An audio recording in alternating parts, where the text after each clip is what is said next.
I don't know if you've heard about this, but I've just come back from a meeting at Gilwell Park Scout HQ about the new Scout uniform that's going to be introduced. And what's going to be different as I step back about this is we're going to get rid of the Scout necker and introduce this. So introducing the new Scout uniform in April 2022, we'll be getting rid of the Scout scarf and introducing the Scout bow tie. Liking it, very dapper, looking very smart. I can see everyone looking very nice on parade wearing a Scout bow tie.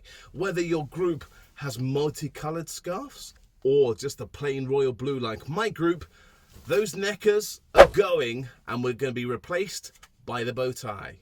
Don't believe me? Just watch the video I told you about squirrels. No one believed me that there was a new section starting. So watch this space. Happy April Fool's Day.